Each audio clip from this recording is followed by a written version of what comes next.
এইটি গোটে জিনিস আমি আলোচনা করিবা। পাতাଳ ଲୋକରେ ସବୁ ନାଗ ଦେବାଦେବୀ ସବୁ ବାସ କରନ୍ତି, କଥା ଆପଣ ସମସ୍ତଙ୍କୁ ଗୋଚର ଥିବ।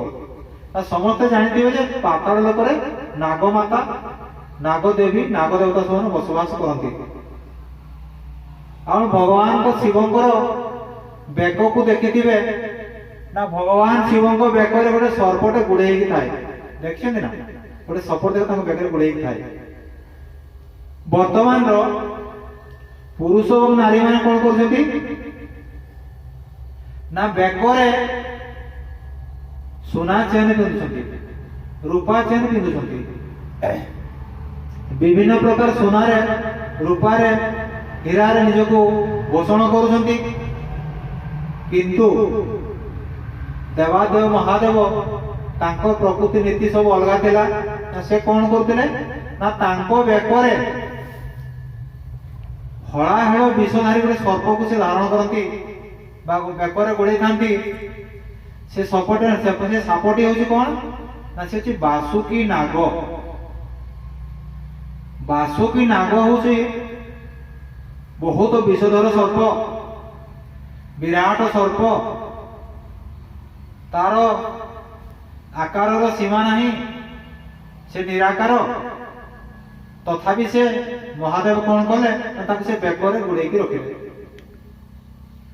ଆଉ ଜଣେ ବିଷ୍ଣୁ ସର୍ପ ହଉଛନ୍ତି ବାସୁକି ନାଗଙ୍କର ବଡ ଭାଇ, ସିଏ ହେଲେ ଶେଷ ନାଗ। ଆପଣ ମାନେ ଶେଷ ନାଗ କଥା ଜାଣିଥିବେ। ଭଗବାନ ବିଷ୍ଣୁ କ୍ଷୀରସାଗରରେ ଯେଉଁ ସର୍ପ ଉପରେ ଶୋଇଥାନ୍ତି, ସେ ସର୍ପଟି ହଉଛି ଶେଷ ନାଗ। ତାହେଲେ ନାଗ ମାନଙ୍କ ଭିତରେ ସର୍ବଶ୍ରେଷ୍ଠ ହେଲେ ଶେଷ ନାଗ। ଆଉ ସେଇ ଶେଷ ନାଗ ଭଗବାନ ବିଷ୍ଣୁଙ୍କୁ ତାଙ୍କ କୋଳରେ ସଦାସର୍ବଦା ଧାରଣ କରିକି ଥାନ୍ତି। ତେବେ କଥା ହଉଛି ଯେ ଭଗବାନ ଶିବଙ୍କ ବେକରେ ବାସୁକି ନାଗ ଥାନ୍ତି, ଆଉ ଶେଷ ନାଗ କୋଳରେ ଭଗବାନ ବିଷ୍ଣୁ ଓ ମା ଲକ୍ଷ୍ମୀ ବାସ କରନ୍ତି। ଥରେ କଣ ହେଲା, ଯୋଉ ଶିବଙ୍କ ବେକରେ ଥିବା ନାଗ, ବାସୁକି ନାଗ, ତାଙ୍କ ଭିତରେ ଗୋଟେ ଗର୍ବ ଅହଙ୍କାରଟେ ଆସିଲା। ସେ ଚିନ୍ତା କଲେ, ଏ ଦୁନିଆରେ ଯେତେ ନାଗ ଅଛନ୍ତି, ମୋଠୁ ଶ୍ରେଷ୍ଠ ନାଗ ସଂସାରରେ କେହି ବି ନାହାନ୍ତି। ମୁଁ ହେଲି ଏ ଦୁନିଆରେ ସ୍ୱର୍ଗ, ମର୍ତ୍ତ, ପାତାଳରେ ସବୁଠୁ ଶ୍ରେଷ୍ଠ ବଡ ନାଗ ହେଲି ମୁଁ କିଏ ନା, ମୁଁ ବାସୁକି ନାଗ। ଯାହା ପାଇଁ କି ନା, ଯୋଉଥିପାଇଁ କି ମୁଁ ଭଗବାନ ଶିବଙ୍କ ଗଳାରେ ରହିଛି ବା ଭଗବାନ ଶିବଙ୍କ ଗଳାରେ ଧାରଣ କରିଛନ୍ତି। ଏ ଗର୍ଭଟି ଦିନେ କଣ ହେଲା ନା, ଦେବାଦେବ ମହାଦେବ, ମହାଯୋଗୀ, ଉମାପତି ଶିବ ଜାଣିପାରିଲେ ନା, ତେଣୁ କଣ କଲେ, ସେ ନାଗର ଗର୍ବ ଏବଂ ଅହଙ୍କାରକୁ ଭାଙ୍ଗିବା ପାଇଁ ସେ ଗୋଟେ ଯୋଜନା କଲେ। ସେ ଯୋଜନାଟି କଣ, ମହାଦେବ ସେ ବାସୁକି ନାଗ କହିଲେ, ହେ ବାସୁକି ନାଗ, ମୁଁ ଆଜି ସ୍ଥିର କରିବି ଏ ଦୁନିଆରେ ଶ୍ରେଷ୍ଠ ନାଗ କିଏ ଅଛନ୍ତି ବା କିଏ ସର୍ବଶ୍ରେଷ୍ଠ ନାଗ ଅଟନ୍ତି। ତେଣୁ ମହାଦେବ କଣ କଲେ, ତାଙ୍କ ଡାହାଣ ହାତଟିକୁ ବଢେଇ ଦେଲେ ଏବଂ ବାସୁକି ନାଗକୁ କହିଲେ, ହେ ବାସୁକି ନାଗ, ତୁମେ ତ ସଦାସର୍ବଦା ମୋ ଗଳାରେ ରହିଛ, ଆଜି ଗୋଟେ କାମ କର ନା। ସେ କାମଟି କଣ ନା, ସେ କାମଟି ହଉଛି ତୁମେ ମୋ ଡାହାଣ ହାତରେ ଗୁଡେଇକି ଗୋଟେ କଙ୍କଣ ହେଇଯାଅ ବା କଙ୍କଣ ହେଇକି ଆମ ହାତରେ ଗୁଡେଇକି ରୁହ। ବାସୁକି ନାଗ ଭିତରେ ତ ଗର୍ବ ଅହଙ୍କାର ଥିଲା ନା, ସେ ଜାଣିଥିଲେ ମୋଠୁ ଶ୍ରେଷ୍ଠ ବା ବଡ ସାପ ସଂସାରରେ କେହି ନାହାନ୍ତି। ତେଣୁ ସଙ୍ଗେ ସଙ୍ଗେ ସେ କଣ କଲେ ନା, ଦେବାଦେବ ମହାଦେବଙ୍କ ହାତରେ ନିଜକୁ ଗୋଡେଇବାକୁ ଆରମ୍ଭ କଲେ। ମହାଦେବ ଏତେ ବଡ ହେଇଗଲେ, ଏତେ ତାଙ୍କ ସେ ସ୍ୱର୍ଗମତ ପାତାଳକୁ ବ୍ୟାପି ଗଲେ, ମହାଦେବ ଏତେ ବିଶାଳ ରୂପ ଧାରଣ କଲେ ଯେ ବାସୁକି ନାଗ ତାଙ୍କ ହାତରେ ଆଉ ଗୁଡେଇ ହେଇ ପାରିଲେ ନାହିଁ, ଛୋଟ ହେଇଗଲେ ତାଙ୍କଠୁ ଏବଂ ତଳେ ସେ ପଡିଗଲେ।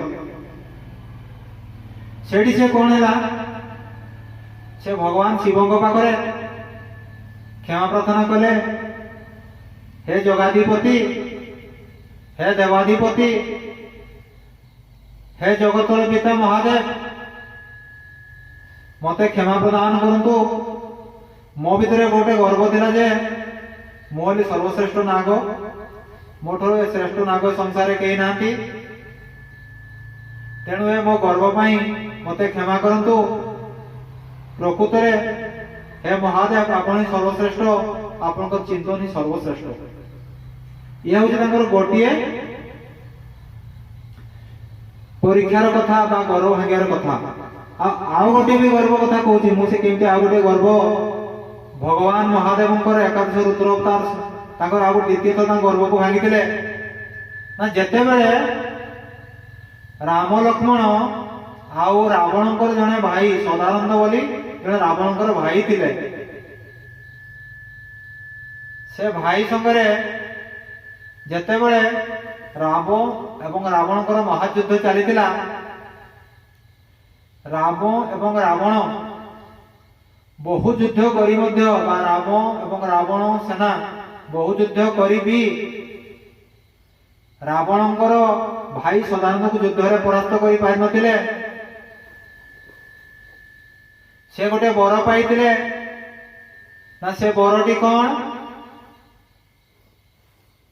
जे अजन्मा हेइथिबे बा अजनी संबुता जो नारी हेइथिबे, जे मां को गर्भर जात होई नथिबे, सीए बासुकी नाग पाखे जो गोटे दिव्य अस्त्र अच्छी से अस्त्र माध्यम से पराजित हेबे। तेणु इे राम जेते बड़े राम लक्ष्मण एवं सदानंद युद्ध होता से तो युद्ध में परास्त कर पार नथिले। तेणु हनुमान कौन कले, से पाताल लोक को गले जोटि की बासुकी नाग बास करती। एवं बासुकी नाग जाई कहले, हे बासुकी नाग मते एति कृपा करंतु, मु आपन प्रणिपात करूची, आपन दिव्य अस्त्रटी मते दियंतु। सेपटे राम एवं सदानंद मध्य घमाघट युद्ध चलीची, आपनकर अस्त्रटी देले राम युद्ध रे विजयी हेबे। बासुकी नाग कहले, मु तो राम किए जानी नहीं, बाबा जानिबार भी कौन सी आवश्यक नहीं। तेणु ये जो कथाटी मुझे कहवाक जाऊँगी, कहवार मोर उद्देश्य होची आज पुनर्बार बासुकी नाग मध्य गोटे गर्व अंकार आसला जे मते कई युद्ध में परास्त कर पारे ना, मु सब श्रेष्ठ विश्वधर सर्प।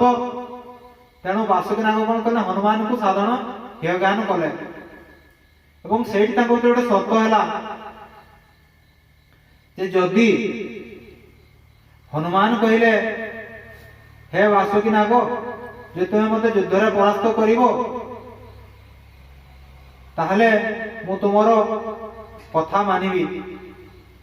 यार कहबार माने होची आज दुई जन भीतर युद्ध हबो, जदि हनुमान जीति जाती ताहले से बासुकी नाग तांको अस्त्रटी देबे, दिव्यास्त्रटी देबे।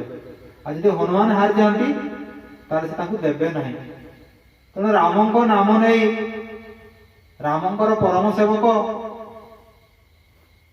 बासुकी नाग सहित युद्ध कले एवं युद्ध रे बासुकी नाग कौन कले ना, हनुमान को शरीर को गोड़े देले एवं फिंगेवा चेष्टा कले, किंतु हनुमान को टिके भी हलई पारिले नहीं। एवं शेष बासुकी नाग हनुमान को प्रकृत रूप को जाना चेष्टा कले। जेते से दिव्य दृष्टि देखिले, से हनुमान को जगह देवादेव महादेव छिड़ा होती। एवं संगे संगे बासुकी नाग कौन कले ना, क्षमा प्रार्थना कले, हे प्रभु, हे महादेव, मु आपन को चिन्ह पारली नहीं, मो भीतर गोटे गर्व आसी जाइछि, गोटे अहंकार जाइछि, जो गर्व अहंकार पाई मु आपन को आदौ चिन्ह पारी नहीं। तेणु मते क्षमा प्रदान करंतु। ये हूँ द्वितीय कथा। जो द्वितीय कथारे बासुकी नाग द्वितीय थर गर्व अहंकार हनुमान भांगिले ना, प्रथम देवादेव महादेव भांगिले, द्वितीय एक रुद्र अवतार श्री हनुमान भांगिले। जो हम कथाटी आलोचना करने जाऊले, जो कथाटी कौन ନା ଭଗବାନ ଭକ୍ତର ଗର୍ବ ଅହଙ୍କାରକୁ ସହି ପାରନ୍ତି ନାହିଁ। ବାକି ସବୁ କିଛି ସହି ପାରନ୍ତି। ଭକ୍ତ ଯଦି ଭଗବାନଙ୍କୁ ଗଇଁଠାଟେ ମାରୁଛନ୍ତି ତଥାପି ଭଗବାନ ହସି ହସି ସହି ନେଉଛନ୍ତି। ଯେତେ ରାଗିଲେ ବି ଭଗବାନଙ୍କୁ କେବେ ରାଗ ଆସେନି। ଭକ୍ତଙ୍କ ରାଗଟା ତାଙ୍କୁ ପରମ ସୁଖ ପରିକା ଲାଗେ। ତେଣୁ ଗର୍ବ ଅହଙ୍କାର ଏ ଦୁଇଟି ଜିନିଷ କଥା ରହିଲା, ଏଇଟା କେବେ ବି ଭଲ କଥା ନୁହେଁ, କୌଣସି ଯୁଗରେ ଭଲ ନୁହେଁ। ତେଣୁ ପ୍ରତ୍ୟେକ ଯୁଗରେ ଭଗବାନ ଶ୍ରୀହରି କଣ କରନ୍ତି ନା ହନୁମାନଙ୍କ ମାଧ୍ୟମରେ ବଡ ବଡ ଶ୍ରେଷ୍ଠ ଯୋଦ୍ଧାଙ୍କୁ ଲଢେଇ କରି ବା ତାଙ୍କ ଯୁଦ୍ଧ କରି ତାଙ୍କର ଗର୍ବ ଅହଙ୍କାର ସେ ଭାଙ୍ଗିଛନ୍ତି। ତେଣୁ ଏଇ ଗର୍ବ ଅହଙ୍କାର ପାଇଁ ଆମ ଭିତରେ ଯୋଉ ମାନବିକତା ରହିଛି ବା ଜ୍ଞାନ ରହିଛି ବା ଯୋଉ ଶିକ୍ଷା ରହିଛି ବା ସଂସ୍କାର ରହିଛି ତାହା ଆମ ପାଖରେ ଥାଇ ବି ଆମର କୌଣସି ସତ୍କାମରେ ଲାଗି ପାରୁନାହିଁ। କାହିଁକି ନା ଭୀମ ହେଲେ ବହୁ ଶକ୍ତିଶାଳୀ ଥିଲେ, ତାଙ୍କ ଭିତରେ ଯୋଉ ଗୋଟେ ଗର୍ବ ଥିଲା ସେ ଗର୍ବ ପାଇଁ ସେ ହନୁମାନ ପାଖରୁ ହାରିଥିଲେ।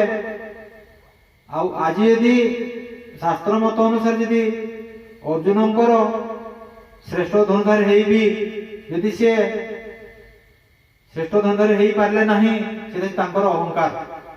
ତେଣୁ ଅହଙ୍କାର ଏବଂ ଗର୍ବ ଜିନିଷଟି କେବେ ଭଲ କଥା ନୁହେଁ।